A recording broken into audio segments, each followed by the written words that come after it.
Sistema linfático. O nosso corpo possui 2 sistemas circulatórios que têm a função de levar ou trazer fluidos, nutrientes, células, restos celulares. E assim como numa cidade grande com trem e metrô que levam os passageiros a determinado lugar, assim é o sistema sanguíneo. Ele leva substâncias e células sanguíneas, plaquetas, células imunitárias, nutrientes, água, CO2, oxigênio. E para isso, o sistema sanguíneo conta com uma bomba, uma máquina que é o coração. E a força do coração impulsiona o sangue e essas células serem levadas para todas as partes do corpo. E assim, o sangue ele chega em todos os lugares através dos capilares sanguíneos e aquela célula ela vai receber o nutriente que está precisando, a água, a vitamina, a gordura. E assim que falta oxigênio, olha, vai lá no pulmão, reabsorve de oxigênio e leva novamente para todo o corpo. Nós chamamos isso de pequena circulação. Então, quer dizer que o sistema sanguíneo leva, mas também reabsorve. E o próprio sistema sanguíneo reabsorve 90% do que ele mesmo levou, mas 10% sempre acaba ficando retido para trás. E para ajudar nessa etapa é que existe o sistema linfático. Ele é capaz de levar de volta proteínas, substâncias que o sistema sanguíneo não conseguiu reabsorver. Digamos que as portas desse metrô são mais largas, cabem moléculas maiores e elas vão sendo encaminhadas, logicamente, de volta lá para o coração para ser devolvido. Então, o sistema linfático reabsorve a linfa de todas as áreas e devolve para o coração na junção das veias jugular com a subclávia. Mas nem só de vaso vive o sistema linfático.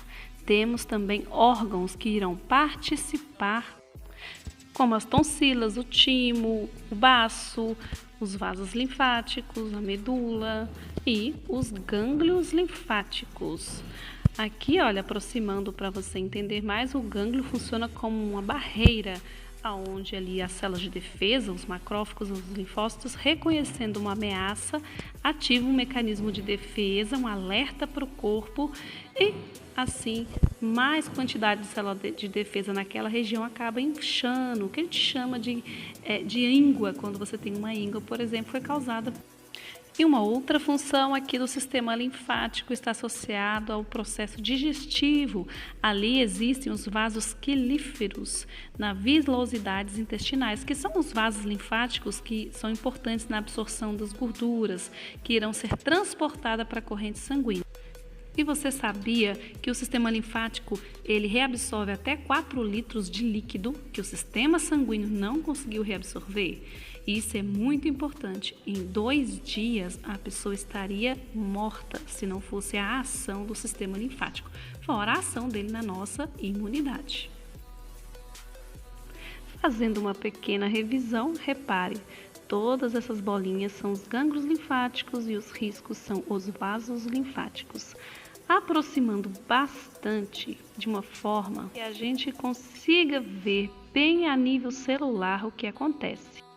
Lembra que eu citei que o vaso sanguíneo ele traz um nutriente?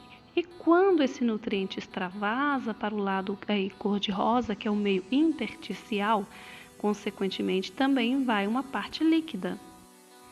As células fazem o metabolismo dos nutrientes e também solta nesse meio alguns líquidos e substâncias que são tóxicas para o organismo, como por exemplo o CO2. E para isso, o próprio sistema sanguíneo reabsorve aqueles 90% dessa sujidade, mas sempre fica um restante, uns 10%, que vai ser reabsorvido pelo sistema linfático aí em roxo e vai seguir o seu caminho de volta para o coração. Mas nesse percurso ele irá encontrar os gânglios linfáticos, também chamado de linfonodos, que são ricos em células de defesa, onde irá haver ali o combate de qualquer substância que seja inimiga para o organismo, como micro-organismo, alguma toxina, produtos que a pessoa tem uma alergia. Aí, passando por esse filtro, ele segue um caminho, que é de volta para o coração, subindo aí pelo ducto e desembocando na veia jugular com a subclávia, voltando novamente para a circulação sanguínea.